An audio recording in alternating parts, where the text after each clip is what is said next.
Hi, this is Neil Broussard. I'm one of the captains on FiFi and recently became a check pilot on it.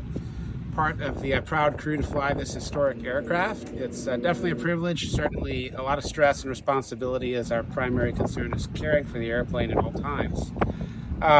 It's really amazing to fly this thing. Getting up into this is kind of a different path. Oftentimes, regardless of where you've flown, you kind of have to start at the bottom with these big airplanes because there's just so few of them. We have to do all of our training in the aircraft. So it's helpful to come up in these through things like Stearman's T6s. And then I was fortunate when I got my start about 15 years ago for another operation to get to fly as a co-pilot on a B-25 and a B-17.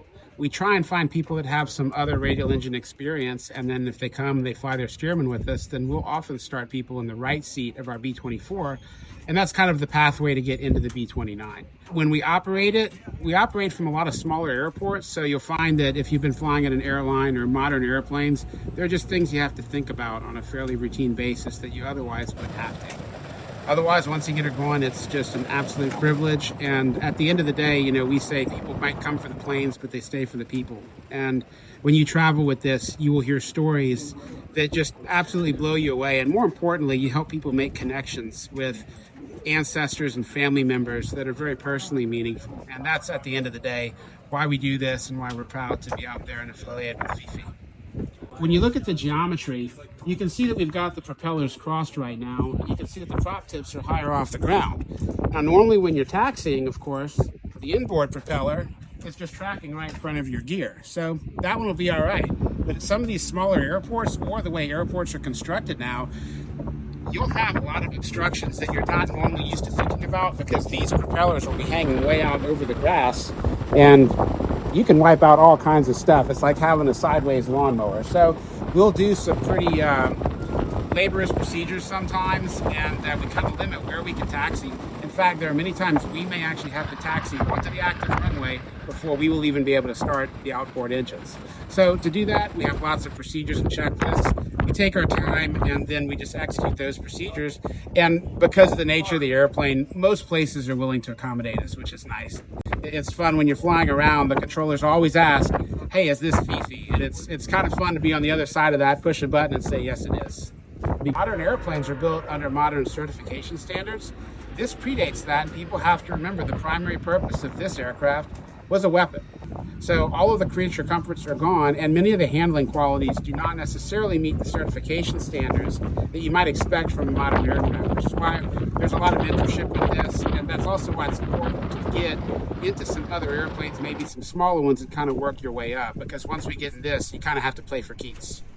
At the end of the day, you know, we're all volunteers, but this airplane does not continue to fly and reach people without support, and also advocacy, because as we get further and further from World War II, where these airplanes were more prominent, the people that were directly associated is starting to diminish. And as a result, our advocacy and support outside the aviation community is dwindling. So there are many threats that could cause these to no longer fly. So really, the best thing you can do is just get out there and see it and let people know that, hey, if it's in town, this is a unique opportunity.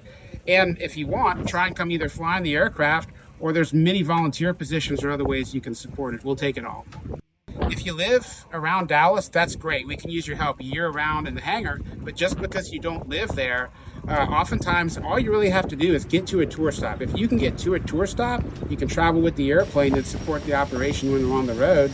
And what that does, it also takes some workload off of our people in Dallas, so that our volunteer force isn't quite as strained when we're on the tour stops during the summer. Currently, we have on our roster, I would say, about 200 active participants. Not all of those tour, because there's a qualification process. We'll train you, and if you're willing to put the time in, we'll get you through that qualification process. But it's not just flying positions. We need experts across the board. People involved in things like development, fundraising, marketing, also education.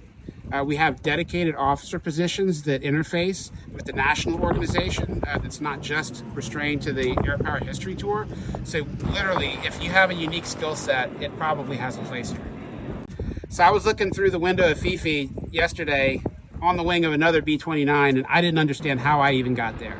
So at the end of the day, you never know what will transpire that can get you to what you never thought was possible. And even as little as 10 years ago, the idea of being a captain on this aircraft to me was completely unattainable, but it wasn't about me. It was about the people who were before me that said, you know, if we want to keep this going, we're looking for people and we want to mentor you. So really, I'd say it comes down to mentorship.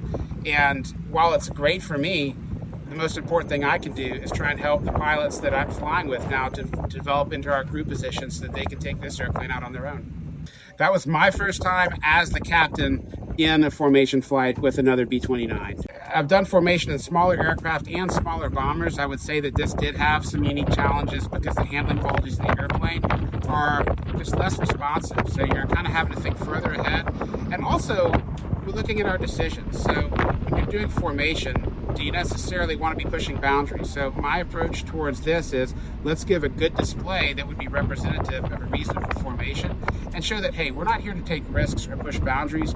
We're here to let people experience what these airplanes are capable of doing together. So my approach is simply, let's be smart, let's be safe, and let's give the best opportunity to preserve these airplanes.